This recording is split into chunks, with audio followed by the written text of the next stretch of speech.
எல்லாரும் நமஸ்காரம். இன்னைக்கு மகாபாரதம் எபிசோடு 28 பார்த்தீங்கன்னா, அந்த சந்தனு மகாராஜாவுக்கு சத்தியவதியோட கல்யாணம் பண்ணிட்டு 2 குழந்தைகள் பிறந்தது இல்லையா?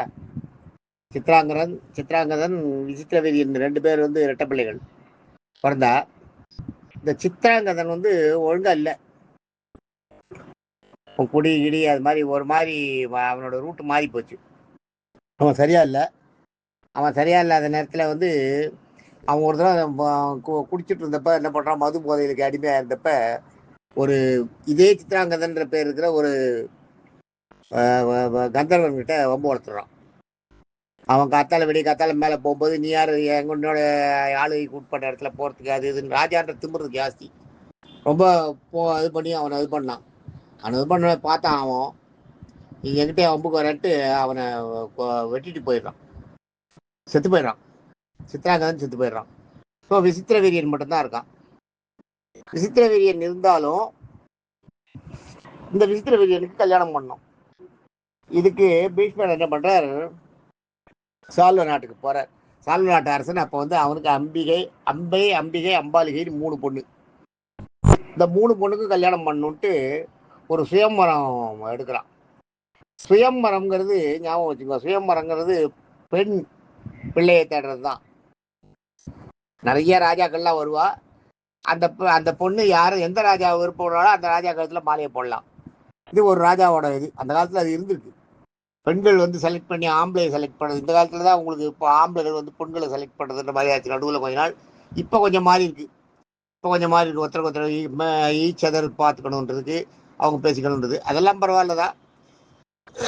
இந்த இதில் இப்போ அப்போ நடுவில் கொஞ்ச நாள் பெண்களா ஆண்கள் செலக்ட் பண்ற மாதிரி இருந்தது. அது ஒரு ஒரு 25 வருஷத்துக்கு அது ரொம்ப கஷ்டப்படுத்திது.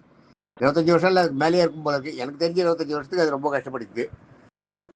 அந்த மாதிரி ஒரு இருந்தது. ஆனா அந்த காலத்துல எல்லாம் அப்படி இல்லை. பெண்கள் தான் ஆண்களை செலக்ட் பண்ணுவா. எல்லா ராஜாக்களையும் வர வச்சிருவா. எல்லா ராஜாக்களும் ஒன்னா சேர்ந்துருவா. ஒன்னா சேர்ந்து ஒரு பெரிய இது மாதிரி நடக்கும். சுயமரம் அது ஒரு ஏற்பாடு செஞ்சிருப்பாங்க. அந்த பொண்ணுடைய அப்பா பண்ணியிருப்பாரு. எல்லாம் 56 தேசத்து ராஜாக்கள். அப்ப எல்லாம் 56 தேசம்னுவா. 56 தேசத்து ராஜாக்களும் சூழ்ந்திருப்பா. சூழ்ந்திருக்கும் போது அவளை யாரை பிடிச்சிருக்கோ அவளை அவ கழுத்துல மாலை போடுவா. தன் பெண்கள் 3 பேருக்கும் கல்யாணம் பண்றதுக்காக இவர் எல்லாத்தையும் ஏற்பாடு பண்றாரு. பீஷ்மருக்கு இந்த செய்தி வருது அஸ்தினாபுரத்துக்கு. சால்வராஜா அது மாதிரி பண்ணியிருக்கான்னு உடனே நேரா இவர் போறார். பீஷ்மர் போன உடனே எல்லாரும் அவரை கிண்டல் பண்றா. வயசானவர், உனக்கு எதுக்கு இந்த இது, நீ எதுக்கு இந்த வேலையெல்லாம் பண்ணிட்டு அலையிறா, இந்த கணவனுக்கு இந்த வயசுல கல்யாணம் கேட்கறதா, இவரோட பிரதிஜை பண்ணாரு, அது என்னாச்சு, இவரோட பிரதிஜை என்ன பண்ணார், அதையெல்லாம் மறந்துட்டாரா, இவர் இந்த வயசுல இந்த தாத்தா இவருக்கு இந்த கல்யாணம் இப்ப தேவையா, இந்த கல்யாணத்துக்கு வந்திருக்காருன்னு எல்லாரும் பழிப்பா. இவர் அதெல்லாம் ஒன்றும் கண்டுக்க மாட்டார். இவர் பாட்டுக்கு போவார். போய் நின்று சுயம்பரம் ஆரம்பமாகும். ஆரம்பமாகும் போது யாராவது என்னை எதிர்த்து ஜெயிச்சுட்டு இந்த பொண்ணை கல்யாணம் பண்ணிக்கொள்வார். ஒருத்தராலையும் ஜெயிக்க முடியாது. எல்லாம் பீஷ்மர் எவ்வளவு பெரிய ஆளு. அவரோட இது என்ன, 56 தேசத்து ராஜாக்களையும் விரட்டி அடிக்கிறார். விரட்டி அடிச்சுட்டு இந்த 3 பொண்ணையும் சிறை பிடிச்சு கொண்டு அவரோட தேர்ல ஏற்றிட்டு நாட்டுக்கு வர்றார். வரும்போது என்ன பண்ணுவான், பின்னாடி இந்த சால்வ தேசத்து ராஜா இருக்கான் இல்லையா, அவன் மட்டும் விரட்டின்னு வருவான். இவரை ரொம்ப தொந்தரவு பண்ணுவான். இவர்கிட்ட நம்ம அள்ளுக்கு நிற்பான், நீ எப்படி அந்த பொண்ணை கூட்டின்னு போக முடியும், தூக்கின்னு போகலாம், தப்புன்னு சண்டைக்கு வருவான். அவனை போர் செய்வார். அவனை அடிப்பார். அவனை கொல்ல மாட்டார். அவனை சரியான அடி அடிச்சு அவனை ஒரு ரத்த விழாராக்கிடுவார். அவன் திரும்பி வருவான். மறுபடியும் வருவான். அவன் இவரை போகவே விட மாட்டான். இவரை ரொம்ப தொந்தரவு பண்ணுவான் அவன் பீஷ்மரை சால்வ தேசத்து ராஜா. இதை என்ன பண்ணுவா, இவர் அவனை எழுந்திருக்க முடியாத அவனை அடிச்சு மயக்கமாக்கி ஒரு இடத்துல போட்டு வந்துடுறார். போட்டு இவர் இந்த 3 பொண்ணுகளையும் கடத்திட்டு வந்துடுறார். ஊருக்கு கொண்டுறார். ஊருக்கு கொண்டு விசித்திரவீரியனுக்கு கல்யாணம் பண்ணணும்னு பாக்குறாரு. விசித்திரவீரியனுக்கு கல்யாணம் பண்ணுறதுக்கு எல்லா ஏற்பாடும் பண்றா. இந்த அம்பிகையும் அம்பாலிகையும் ஓகேன்னுடுறா. இந்த அம்பை மட்டும் என்ன பண்றா, அம்பை தான் பெரிய பொண்ணு. அவ என்ன பண்றா, நான் சால்வ தேசத்து ராஜாவை விரும்பினேன், என்ன கல்யாணம் பண்ணிக்க சொல்லியிருக்கேன், நாங்கள் 2 பேரும் விரும்பினோம், நீங்க எங்க யாரையுமே உத்தரவே கேட்கல, எங்க மனசு என்ன இருக்குன்றதே தெரிஞ்சுக்காம நீங்க குத்திக்கிட்டு வந்துட்டீங்க அப்படின்னு. அப்ப இவர் என்ன சொல்றாரு, பீஷ்மர், அதெல்லாம் இல்லை, நான் உங்களை கொடுத்துட்டேன், இனிமேல் நீங்கள் எனக்கு நான் சொல்கிறத நீங்கள் கேட்கணும் அப்படின்ட்டுவார். ஆனால் இவன் வந்து எதிர்த்து பேசுவா பீஷ்மரை. அவள் 2 பேரும் எதிர்த்து பேசுறதுக்கே பயப்படுவா. ஆனால் இவன் பேசுவா, இந்த அம்பை மட்டும் பேசுவா. நான் சாலுதாஸ் ராஜாவை தான் விரும்புகிறேன், நான் மனதால் சாலுதாஸ் ராஜாவை விரும்பிட்டு உடலால் உங்கள் உங்கள் பிள்ளை கூட நான் சேர்ந்து இருக்கிறதுனா இருக்கேன்னுவா. இருக்கேன்ன உடனே இவருக்கு என்ன பண்ணுறதுனே தெரியாது பீஷ்மருக்கு. இதுக்குள்ளே என்ன பண்ணுவான், இந்த விசித்திர வீரியன் வந்து இவங்க அம்பிகையும் அம்பாலிகையும் யாரையும் விரும்பலை, அதனால் அவளை கல்யாணம் பண்ணிக்கிறேன். ஆனால் அம்பை வந்து முன்னாடியே ஒருத்தனை விரும்பியிருக்கா, அது அவள் கூட அவள் எப்படி இருந்துப்பான்னு தெரியாது, அதனால அவளை நான் கல்யாணம் பண்ணிக்க மாட்டேன் அப்படின்னு சொல்லுவேன். சொன்ன உடனே இவன் என்ன பண்ணுவா, பீஷ்மர் என்ன பண்ணுவார், அவளுக்கு எல்லா பாதுகாப்பும் கொடுத்து எல்லா இதெல்லாம் பண்ணி கொடுத்து அவளை நீ சால்வ தேசத்துக்கு போயிடும், உங்கள் ராஜா கூடயே போய் இருந்துக்கோ, நீ விரும்பின ராஜா கூடயே போய் இருந்துக்கோ அப்படின்னு அனுப்பி வச்சுருவார். அனுப்பி வச்ச உடனே இவன் போவான், அங்கே போவான். அங்கே போனோடனே அந்த சால்வ தேசத்து ராஜா வந்து வந்துட்டியா வா, நீ அவன் கூட இவ்வளோ நாள் இருந்தியே, நீ உத்தமையாக இருக்கேன்னு எனக்கு எப்படி தெரியணும், எடுத்ததுமே குண்டை தூக்கி போடுவான். நீ அங்கே இருந்துட்டு வந்துட்ட, அதனால் நான் உன்னை கல்யாணம் பண்ணிக்க மாட்டேன். 2வது நான் கல்யாணம் பண்ணால் நாளைக்கு பீஷ்மர் திடீர்னு வந்து என்கிட்ட போய் என் நாட்டு பறை எடுத்து என்னை சிறை பிடிச்சிட்டாருன்னா கஷ்டம், என்னை தோக்கடிச்சு என்னை ஜெயிலில் போட்டாருன்னா எனக்கு கஷ்டம், நான் உன்னை கல்யாணம் பண்ணுறதுக்கு இந்த இதை அனுபவிக்கணும்.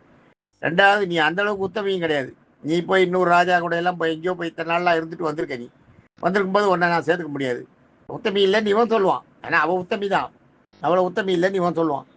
சொன்ன உடனே இவன் வந்து ரொம்ப அழுவா மனசுக்குள்ளே, நம்ம ஏன் இந்த சால்வை நம்ம விரும்பினோம், இந்த சால்வ ராஜாவை வந்து கல்யாணம் பண்ணிக்கணும்னு நினச்சிமே, தப்பாக போயிடுது, இவன் இவ்வளோ கோழையாக இருக்கானே, ஒரு இன்னொரு நாட்டுக்கு போயிட்டு வந்துட்டதுனால நான் வந்து என்னோட இது கற்பு இல்லை, கற்பு நெறி கெட்டு போயிட்டேன்ற மாதிரி சொல்கிறானே, இது என்ன என்ன சால்வ ரொம்ப சால்வ ராஜாவை மனசுக்குள்ளே ரொம்ப புழுங்குவான். புழுங்கிட்டு என்ன பண்ணுவா, சரி நம்ம மறுபடியும் பீஷ்மர்கிட்டே போகலாம் அப்படின்ட்டு மறுபடியும் வருவா. திருப்பி அங்கேருந்து சால்வ நாட்டிலேருந்து ஹஸ்தினாபுரத்துக்கு வருவா. வந்து பீஷ்மர்கிட்ட சொல்லுவாள் இது மாதிரி.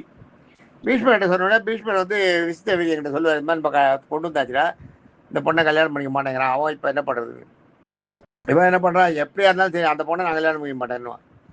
விசித்திர வீரியன் கல்யாணம் பண்ணிக்க மாட்டேன்னுவா. இவன் வந்து விசித்திர வீரியன் கல்யாணம் பண்ணிக்க தான் சொல்லுவாள், விசித்திர வீரியன் பண்ணிக்க மாட்டேன்னுவான். பண்ணிக்க மாட்டேன்ன உடனே அவளுக்கு வெறியாயிடும், என்ன இது இந்த மாதிரி நம்மளை பண்ணுறாளேன்ட்டு. அடுத்தது அவள் என்ன பண்ணுறா, பீஷ்மரை பிடிக்கிறான், நீங்கள் தான் என்னை கொண்டு வந்தது, அத்தனை ராஜாக்களை ஜெயிச்சு எல்லாரையும் ஜெயிச்சு என்னை வந்து ஜெயிச்சு கொண்டு வந்தது நீங்கள் தான். அப்போ என்னோட உங்கள் முறைப்படி நீங்கள் வந்து என்னை ஜெயிச்சு கொடுத்தீங்கன்னா என்ன நீங்கள் தானே கல்யாணம் பண்ணிக்கணும், நீங்கள் வந்து விசித்திர வீரியனுக்காக நீங்கள் வந்து ஜெயிச்சு வந்தது எப்படி சரியாகும், விசித்திர வீரியனுக்காகன்னா விசித்திர வீரியன் வந்து எங்களை சண்டை போட்டு எங்களை ஜெயிச்சு என்னை ஆட்கொண்டு இருந்தால் பரவாயில்ல, என்னை ஜெயிச்சு கொண்டு இருந்தால் பரவாயில்ல, அது பண்ணல, விசித்திர வீரியன் வரல. ஆனால் விசித்திர வீரியனுக்காக நீங்கள் வந்து அவருடைய அண்ணாமறையாக இருக்கீங்க, நீங்கள் வந்து அவரை கொண்டு வந்துட்டு விசித்திர வீரியனை கல்யாணம் பண்ணிக்க சொல்கிறது நியாயம் இல்லை. ஸோ என்னுடைய வாழ்க்கையை கெடுத்தது நீங்கள் தான். நான் என்ன அந்த வாழ்க்கையை வந்து நான் ஒழுங்காக அந்த சால்வன் கூட வாழ்ந்துருப்பேன், எனக்கு கல்யாணம் பண்ணி வச்சுப்பேன், எங்கள் அப்பா எல்லாம் தயாராக இருந்தார், எல்லாம் ரெடியாக தான் இருந்தார், உங்களுக்கு பயந்துட்டு தான் பேசாமல் இருந்துட்டா. சால்வன் வந்து உங்கள் கூட சண்டை போட்டதும் அவ்வளோ கடைசி வரைக்கும் உங்களை தட்டி வந்து சண்டை போட்டதும் அதுக்கு தான், அதுக்கு நீங்கள் அப்போ ஒத்துக்கல, ஆனால் என்னை கொடுத்துட்டீங்க, என்னை கொடுத்துட்டு மறுபடியும் கொண்டு போய் நீங்கள் வந்து உங்கள் தம்பி ஒத்துக்கலன்னு உடனே என்னை கொண்டு போய் இப்போ மறுபடியும் சால்வன்கிட்டே நீ சேர்ந்து கொண்டு அனுப்பி விட்டீங்க. நான் அங்கே போனேன். இப்போ சால்வ தேசத்து ராஜா என் மேலே சந்தேகப்படுறான், எல்லாத்தையும் இருக்கிறது உள்ளதை உள்ளபடி சொல்கிறான், என்ன போல்டாக பேசுகிறா, அவர் என் மேலே சந்தேகப்படுறான். இப்போ நான் இவ்வளோ நாள் இங்கே வந்துட்டு வந்தேனே, நான் கற்போட இருக்கானது அவனுக்கு சந்தேகம் வந்துடுது. இந்த நிலைமையில் நான் அவனை விரும்பினது சரியில்லைன்னு நானே வெறுக்கிறேன், மனசால வெறுக்கிறேன். ஸோ என்னுடைய வாழ்க்கை வந்து இப்போ நான் முன்னாடி இருந்த மாதிரி இல்லை, என்னுடைய வாழ்க்கை வந்து இப்போ கேள்விக்குறி ஆயிடுச்சு. முன்னாடி நான் சால்வ தேசத்து ராஜாவை விரும்பினது உண்மைதான், ஆனால் எப்போ அவன் இந்த மாதிரி என்ன நீ கற்போட இருக்கியான்றது எனக்கு தெரியலன்னு கேட்டானோ, அவன் அந்த கேள்வியை கேட்ட உடனே நான் அவனை வந்து வெறுத்துட்டேன், அவன் மேலே இல்லை. ஆனால் நான் ஒழுங்காக இருந்தேன், நான் பாட்டுக்கு சால்வ தேசத்தில் இருந்துருந்தேன், என்னை எங்கள் அப்பா கல்யாணம் பண்ணி கொடுத்துருவேன், என்னை கெடுத்து கூட்டு வந்தது நீங்கள் தானே, என்னை ஜெயிச்சு கூட்டு வந்தது தேரில் ஏற்றி கொண்டு வந்தது நீங்கள் தானே, உங்களால் ஏற்பட்டது தானே இருந்தது. அதனால தான் விசித்திர வீரியன் நான் குறை சொல்ல மாட்டேன், ஏன்னா விசித்திர வீரியன் என்னை பார்க்கவும் இல்லை, என்னை ஒன்றும் பண்ணல, என்னை அவர் கல்யாணம் பண்ணிக்க விரும்புகிறாரா விரும்பலையான்னு எனக்கு தெரியாது. இப்போ அவர் விரும்பலன்னு சொன்னார், அவர் சொல்கிறதுல ஒரு விதத்தில் நியாயம் இருக்குது. ஆனால் நீங்கள் என்ன பண்ணிட்டீங்க, நீங்கள் தான் இதை என்னை கடத்தி கொண்டீங்க. ஸோ இந்த தப்புக்கு முழு பொறுப்பு நீங்கள் தான், அதனால் என்னை நீங்கள் தான் கல்யாணம் பண்ணிட்டாகணும்னு பீஷ்மரை தொந்தரவு பண்ணுவாங்க. பீஷ்மரை விடமாட்டான், ரொம்ப பயங்கர குறைச்சல் கொடுப்பா பீஷ்மருக்கு, நீ தான் என்னை கல்யாணம் பண்ணிக்கணும்வா. பீஷ்மர் விரட்டி விட்டுருவார், விரட்டி விட்ட உடனே வாசலில் போய் காத்து கிடப்பா, வாசல் போய் எல்லையிலேயே காத்து கிடப்பா, அரண்மனை வாசல்லையே காத்து கிடப்பா. அங்கேயும் ஒத்துக்க மாட்டார். அங்கேயும் தூக்கி போட்டு போயிடுவா. அப்புறம் போய் ஊருக்கு வெளியில் விரட்டி விட்டுருவார். ஊருக்கு வெளியில் போய் கிடப்பா, அனாதியாக கிடப்பா. கேட்பாள் ஆள் இல்லாத, கேட்கறதுக்கு ஆள் இல்லாத, தவிச்சு போய் கிடப்பா. ஒரு பொண்ணு யார் எங்கே போகிறதுன்னே தெரியாத அந்த இவளை சேதி நாட்டு அரசன் வந்து அவனும் அந்த இவ அப்பாவும் இவளை சேர்த்துக்க மாட்டான், பயப்படுவான். அந்த பீஷ்மருக்கு பயப்படுவான். ஐயோ உன்னை பீஷ்மர் கொண்டு போயிட்டா இனிமேல் நான் உன்னை வந்து சேர்த்துனேன்னா பீஷ்மர் என்கிட்ட சட்டைக்கு வந்தாலும் வந்து என்ன பண்ணுறது, வரமாட்டாரு. எவ்வளோ சொல்லுவா அப்பா கிட்ட, இல்லை அதெல்லாம் ஒத்துக்க மாட்டாரு. ஐயோ அதெல்லாம் முடியாது, எனக்கு நீ ஒரு பொண்ணு போனால் பரவாயில்ல, என் நாடு முக்கியம், என் நாட்டு மக்களை காப்பாற்றணும். அப்போ அது ஒன்று வச்சுருந்தாவா. ஒரு வீட்டில் ஒரு பிள்ளை போனால் பரவாயில்ல, ஒரு குடும்பம் பழிக்கணும்னா பிள்ளைய விட்டுருவா பரவாயில்ல. அதே மாதிரி ஒரு ஊர் பழிக்கணும், ஒரு குடும்பம் போச்சு போகிற அழிஞ்சா ஒரு ஊர் பழிக்கணும்னா அந்த குடும்பம் அழியறதை பற்றி கவலைப்பட மாட்டான். அதே மாதிரி ஒரு ஊர் அழிஞ்சதுன்னா ஒரு நாடு பழிக்கணும்னா அந்த நாட்டை விட்டுருவா. அந்த மாதிரி ஒரு சூழ்நிலையில் என் நாடு பழைக்கணும்னா நான் வந்து நீ எனக்கு பொண்ணு தானே, ஒரு பொண்ணு தானே, போனால் போகிறது பரவாயில்ல, என் பொண்ணு இல்லைன்னு மாதிரி நினச்சிக்கிறேன், நீ வராது இனிமேங்கன்னு துரத்தி விட்டுறாரு அவர். மறுபடியும் பீஷ்மர்கிட்டே வருவா. பீஷ்மர்கிட்ட வந்து எங்கள் அப்பா கிட்ட போனேன், எங்கள் அப்பாவும் ஒத்துக்கல, என்ன நான் என்ன பண்ணுறது, எனக்கு வழி சொல்லுங்க வருவா. பீஷ்மர் தத்தளிப்பார், முழிப்பார். என்ன எனக்கு வழி நீங்கள் தான் சொல்லணும், என்னை நீங்கள் கல்யாணம் பண்ணி தான் ஆகணும்னுவா. ஒரு பீஷ்மர் நான் அது மாதிரி பிரச்சனை எடுத்திருக்கேன், என்னால் முடியவே முடியாதுன்னு அவன் எவ்வளோ சொல்லியும் கேட்க மாட்டேன். கடைசியில் என்ன பண்ண, ஒரு பீஷ்மர் இவனை அடித்து விரட்டி விட்டுருவார் வீட்டை விட்டு வெளியில். இப்போ நீ இங்கே இருந்துட்டு பெரிய தொல்லையாக இருக்கும், உன்னால எனக்கு எங்கள் ராஜ்யமே பாழாருது, நீ இனிமேல் உன்னை கண்ணிலே பார்க்கக்கூடாது, ஓடி போயிடு எங்கேயாவது அடி, சரியான அடி கொடுத்து விரட்டி விட்டுருவார். விரட்டி விட்ட உடனே இவளுக்கு வந்து ஆவேசம் வந்துடும். ஆவேசம் வந்த உடனே போய் காட்டுக்கு வெளியில் ஊரை விட்டு வெளியே விரட்டி விட்டுருவார். அங்கே ரெண்டு தவம் பண்ணுவாள், பயங்கர தவம் பண்ணுவாள், மொத்த காலில் தவம் பண்ணுவாள். தவம் பண்ண உடனே முருகன் பிரசன்னம் ஆவார். முருகன் பிரசன்னமாகி என்னன்னு கேட்பார். இது மாதிரி சொல்லுவாள். சொன்ன உடனே சரி நீ போ, நீ வந்து இவரோட குரு பரசுராமர். பரசுராமர் சொன்னா எப்பயுமே அந்த காலத்துல ராஜாக்கள் எந்த ராஜாவா இருந்தாலும் குரு சொன்னா அதை எடுத்துப்பான். குரு பரசுராமர் இருக்கார். பரசுராமர்கிட்ட போறா இவன். பரசுராமர்கிட்ட போன்னு முருகன் சொல்லுவார். சொன்ன உடனே பரசுராமர்கிட்ட போவான். பரசுராமர்கிட்ட போய் இது மாதிரி அவன் பண்ணிட்டான், உங்க பரசுராமர்கிட்ட போய் சரணாகதி அடைவான். சரணாகதின்றது வந்து யார் ஒருத்தர் வந்து கீழே பாதத்தை பிடிச்சிட்டு சரணாகதின்னு உனிதையே சரண் வந்து அடைஞ்சாலோ அவளுக்கு அடைக்கலம் கொடுக்கறது தான் ரிஷிகளுடைய ராஜாக்களுடைய கடமை. இது வந்து எனக்கு அடைக்கலம் கொடுக்கும்போது பரசுராமர் காலில் விழுவா. விழுந்தோடனே அடைக்கலம் கொடுத்தேன், உனக்கு என்ன குறை சொல்லுன்னுவார். சொன்ன உடனே இவன் எல்லா கதையும் சொல்லுவாள். இது மாதிரி தனக்கு இது பண்ணது, சுயம்பரம் நடந்தது, சுயம்பரத்துலேருந்து பீஷ்மர் கடத்தின்னு வந்தது, பீஷ்மர் கடத்தின்னு வந்து அவர் கடைசியில் அவர் தம்பிக்கு கல்யாணம் பண்ணுறேன்னு சொன்னது, மறுபடியும் நம்ம திரும்பி போனப்போ சால நாட்டு ராஜா ஒத்துக்க மாட்டேங்குது, முதல்ல சாலராஜா விரும்பினது, சாலராஜா இவரை அடிச்சு போட்டது, எல்லாத்தையும் எல்லா கதையும் சொல்கிறா. மறுபடியும் பீஷ்மர் வந்து பீஷ்மரும் இவரும் சால தேசத்துக்கு இதுக்கும் வந்து 7 தடவை அழைச்சிருக்காங்க. பீஷ்மர்கிட்டையும் சால தேசத்துக்கும் தூக்கி பந்தாடி இருக்கா ரெண்டு பேரும். பந்தாடி ஆடி இது பண்ண இது மாதிரிலாம் ஆயிடுச்சு எனக்கு. அதனால இப்போ எனக்கு வேற வழியே கிடையாது. எங்கள் அப்பா என்னக்கிட்ட சேர்க்க மாட்டேங்கிறார், என்னோட சால ராஜா வந்து என்னை கல்யாணம் பண்ணிக்க மாட்டேங்கிறான், அவன் சந்தேகப்படுறான். விசித்திர வீரனோட தம்பியும் இவன் வந்து இன்னொரு ராஜா விரும்பியும் மனதளவில் இவன் அங்கே இருப்பா, உடல் அளவில் நான் கூட சேர மாட்டேன், இவரோட தம்பியும் கல்யாணம் பண்ணிக்க மாட்டேன்டான். இப்போ நான் நடு ஆற்றுல நிறுத்திட்டா என்ன. இதுக்கு காரணம் பீஷ்மர் தான். அதனால பீஷ்மரை என்னை கல்யாணம் பண்ணிக்க சொல்லுவோம் அப்படின்னு. உடனே அவன் சொல்றதுல ஓரளவு நியாயம் இருக்கு. ஒரு பெண்ணோட அப்பீல்னும் போது கரெக்டாக தானே இருக்குது. உடனே அவர் என்ன பண்ணுவார், பரசுராமர் போய் பீஷ்மரை கூப்பிடுவார். பீஷ்மரை கூப்பிட்டு நீ இவளை கல்யாணம் பண்ணிக்கணும்னுவார். பீஷ்மர் இது மாதிரி நான் பிரதிஜை எடுத்துருக்கேன், நீங்கள் எனக்கு குரு தான் வழங்குவார். பீஷ்மர் எல்லாம் பண்ணுவார். எல்லாத்தையும் பண்ணிட்டு நான் வந்து நினச்ச நேரத்தில் சாகத்துக்கு வர வாங்கியிருக்கேன் ஒன்று. ரெண்டாவது நான் வந்து இப்போ இந்த அஸ்தினாபுரத்தை காப்பாற்றுறது பிரம்மச்சாரின்னு விரதம் எடுத்துட்டு இருக்கேன். நான் வந்து அதை வந்து ஒரு சபதமாக எடுத்துட்டு இருக்கேன். பிரம்மச்சாரியாக இருப்பேன் ஒரு சபதம்.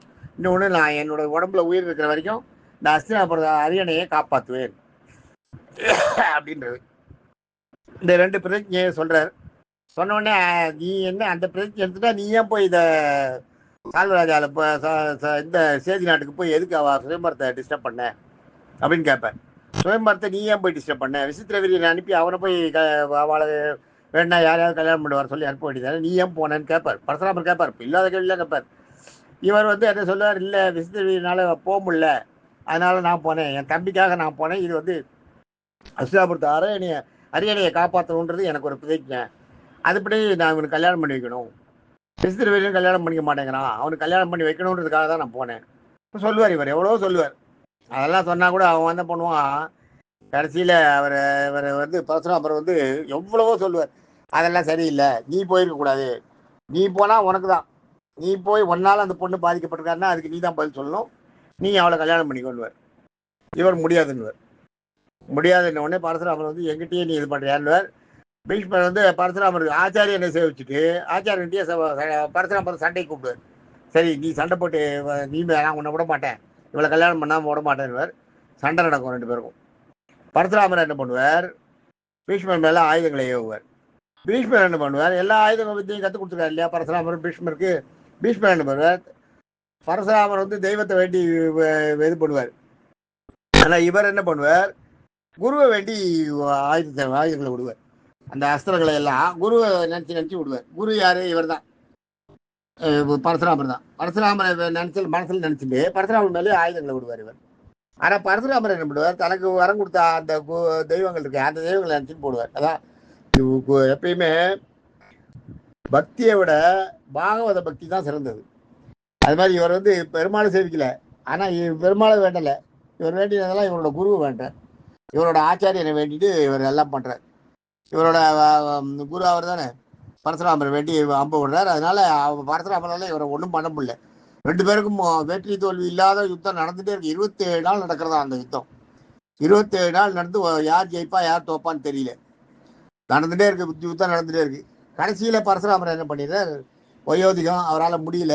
ரெண்டாவது 27 நாள்லாம் நம்ம யாரு கூடயும் சண்டை போடுறதில்லை, இதுல ஏதோ இருக்கு பரசுராமர் மேல சொல்றாரு. அப்புறம் அம்பை கிட்ட கை வச்சுவார், என்னால ஒன்றும் பண்ண முடியலம்மா, அவன் வந்து பயங்கர சக்தி கொண்டவனா இருக்கான், என்னை எதுக்குறான், என்னால் அவனை ஒன்றும் பண்ண முடியல, நான் என்ன பண்ணுறதுன்னு சொல்லுவார். உடனே அம்பை வந்து பரசுராமராலையும் முடியலன்னு உடனே பரசுராமர் வந்து அப்போ உலக பிரசித்தி அவர் ஜெயிக்கவே முடியாது. பரசுராமலே ஜெயிக்க முடியலன்னா இந்த பீஷ்மரை யார் தான் கொல்ல முடியும், கொல்லவே முடியாது அப்படின்னு இவன் மனசில் நினச்சிக்கிறா. நினச்சிட்டு வந்து மறுபடியும் முருகனை வேண்டி தவம் இருக்கா. தவம் இருந்த கூட முருகன் வருவான். முருகன் வருவார். முருகன் வந்து ஒரு மாலையை கொடுப்பார். மாலையை கழுத்து போட்டு, இந்த மாலையை நீ வந்து யார் கழுத்தில் போட்டுருக்காளோ, இந்த மாலையை யார் போட்டுருக்காளோ அவளால் பீஷ்மருக்கு சாவு ஏற்படும் அப்படின்னு சொல்லுவார். அவள் தான் பீஷ்மர் அழிப்பான்னு. உடனே இவன் என்ன பண்ணுவா, இவளுக்கு வந்து வெறியாயிடும். பீஷ்மர் வந்து இவ்வளோ தூரம் வேண்டாம், அப்புறம் இனிமேல் பீஷ்மரை கல்யாணம் பண்ணிக்கிறது கூட பெருசு இல்லை, ஆனால் பீஷ்மரை நான் கொல்லணும். பரசுராமரோட 27 நாள் சண்டை போட்டு பீஷ்மர் சாகலைன்னா அந்த மாதிரி பீஷ்மரை நான் சாகத்துக்கு வழி பண்ணணும். அவரை இனிமேல் கல்யாணம் பண்ணிக்கலாம் வேண்டாம், அவரை கொன்னா போறோம்னு இவளுக்கு தோணிடுது. உடனே அந்த மாலையை தாங்கத்தில் போட்டுப்பான். தாங்கத்தில் போட்டு நான் பீஷ்மரை கொல்லுவேன், நான் சுத்தின்னு இருப்பான். சுத்தின்னு இருக்கும்போது மறுபடியும் தவம் பண்ணுவான். தவம் பண்ணும்போது முருகன் வருவார். மறுபடியும் முருகன் வருவார். முருகன் தான் அவளுக்கு. முருகனை வந்த உடனே என்ன சொல்லுவார், இந்த மாலையை நீ போட்டு பிரயோஜனம் இல்லை, இந்த மாலையை போட்டு இந்த ஜென்மம் வந்து கழியணும், அடுத்த ஜென்மத்தில் தான் நீ அவரை அழிக்க முடியும். இந்த ஜென்மத்தில் நீ பெண், நீ உன்னால ஒன்றும் பண்ண முடியாது, அடுத்த ஜென்மத்தில் அழிக்கலான்னு.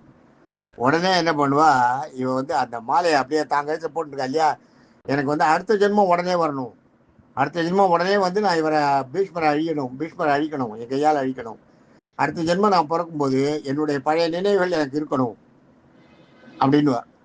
அப்படின்னு உடனே வேண்டிட்டு என்ன பண்ணுவா, நெருப்பை வளர்த்து நெருப்பை பாஞ்சிடுவான். நெருப்பில் பாஞ்சிடுவான்னா அந்த மாலையை கட்டி அந்த அஸ்தினாபுரத்து வாசல்லையே பெரிய ஒரு வேல் இருக்கும், அந்த வேலில் மாட்டிட்டு இவன் வந்து அஸ்தினாபுரத்து வாசல்லையே பெரிய அக்னி குண்டத்தை வளர்த்து அங்கேயே அந்த அஸ்தினாபுரம் எல்லையிலேயே கீழே குதிச்சுடுறான். பீஷ்மருக்கு தெரியறது, முடிஞ்சு போச்சு, அவ்வளோதான். சரி எப்படியோ பீஷ்மருக்கு என்னென்னா இவளால் நம்மளுக்கு தொல்லை இல்லாமல் செத்து இருந்தால் சரின்னு விட்டேன். இவன் செத்து போயிடா இல்லையா. இவன் செத்து போன பிறகு இவளோட அடுத்த ஜென்மம் என்னன்றத பின்னாடி வரும், மகாபாரத கதைகள் பின்னாடி வரும்போது அடுத்த ஜென்மம் இவன் செகண்டியா பொறுக்கிறான். அது துருபதனுக்கு பிறக்கிறான். அதாவது பெண்ணா பிறந்தா அப்புறம் ஆணா மாறுறான். அந்த கதை துருபத ராஜாவுக்கு வரும்போது கதை சொல்லும்போது அதை நான் சொல்றேன். இப்ப அம்பை வந்து எப்படி பீஷ்மரை அழிக்கிறேன்னு சபதம் எடுத்துக்கிறான்ற வரைக்கும் நம்மளுக்கு தெரிஞ்சு போகுது. கடைசியில் அவள் பீஷ்மரை கல்யாணம் பண்ணிக்கிறதுக்கு கூட தயாரா இல்லை. சாக போற நேரத்தில் வந்து பீஷ்மரை அழிச்சா போறோன்ற மாதிரி வந்துடுது.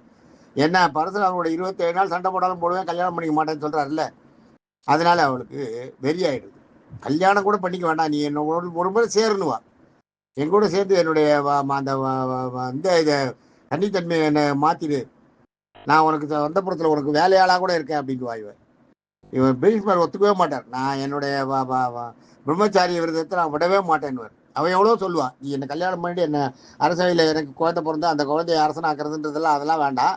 ஆனால் நீ என்னை கல்யாணம் பண்ணிக்கோ, கல்யாணம் பண்ணிட்டு எனக்கு அந்த சுகத்தை கொடு, அதோட போகிறோம். நான் குழந்தை பெற்றுக்காமல் இருக்கிறதுக்கு நான் என்ன பண்ணுமோ அதை பண்ணிக்கிறேன், வரத்தாலேயும் நான் குழந்தை இல்லாமல் பண்ணிக்கிறேன் அப்படின்னு அதெல்லாம் சொல்லுவாள் அவன். நான் வெறும் உங்க கூட இருந்துட்டு போகிறேன், நான் இருக்கிற வரைக்கும் நான் அரசியாக நான் கிளைம் பண்ண மாட்டேன்னுவா. இதை சத்தியவதிக்கிட்டையும் சொல்லுவா அவன். சத்தியவதிக்கிட்டையும் சொல்லுவா இது மாதிரின்னு. சத்தியவதியும் சொல்லுவா, நீ விசித்திரவதி எனக்கு பண்ண முடியல, சரி பரவாயில்ல, நீ நீ பண்ணிக்க வேண்டியது தானே, நீ அந்த சபதம்லாம் பார்க்காதான்னு சத்தியவதி எவ்வளவோ சொல்லுவா. சத்தியவதி எவ்வளவோ சொல்லுவா பீஷ்மருக்கு, நான் தெரியாம அந்த இதை பண்ணிட்டேன், நீ அதை பண்ணாத, நீ பரவாயில்ல கல்யாணம் பண்ணிக்கோ அப்படின்னு. அந்த விசித்திரவீரியன் விசித்திரவீரியனுக்கு கல்யாணம் பண்ண வெடி வைக்கிறதுக்கு பார்க்குறா இல்லையா, அப்பா அவன் சொல்லுவா, பரவாயில்ல நீ கல்யாணம் பண்ணிக்கோ, நான் தெரியாத அந்த பிரதிஜையை வாங்கிட்டேன் அவர்கிட்ட, நான் அந்த பிரதிஜையை வாபஸ் வாங்கிக்கிறேன், எனக்கு அது வேண்டாம், எனக்கு என் பிள்ளை அரசாண்டது எனக்கு தேவையில்லை, நீ அரசாண்டாய் போறீங்க. அது வரைக்கும் பீஷ்மர் அம்மாவை சத்தியவதி அம்மாவாவே பார்க்குறாரு. அம்மாவுக்கு என்னென்ன செய்யணுமோ சுசூஷை எல்லாம் செய்கிறார். தான் பிள்ளைகளை விட சித்திராங்கன் தான் ஒரு மாதிரி காலமாயிட்டான். விசித்திரவீரியனும் அவ்வளோ போரல. ஆனால் இப்போ சத்தியவதியை காப்பாற்றுறது, சத்தியவதிக்கு அந்த அவளுக்கான எல்லா தாய்க்கு உண்டான சேவைகள் எல்லாம் செய்யறது பீஷ்மர் தான். அப்படி இருக்கப்ப அவருக்கு பீஷ்மர் அவளுக்கு பீஷ்மர் மேலே ஒரு ஒரு இது கொண்டு வருது, ஐயோ இவரோட வாழ்க்கையை போய் நம்ம கெடுத்துடுமே, என் அப்பாவோட பிரதிஜால இது மாதிரி ஆயிடுச்சுன்னு. பீஷ்மர்கிட்ட எவ்வளோ சொல்லுவா, நீ கல்யாணம் பண்ணிக்கோ அவளை அம்பையன்னு.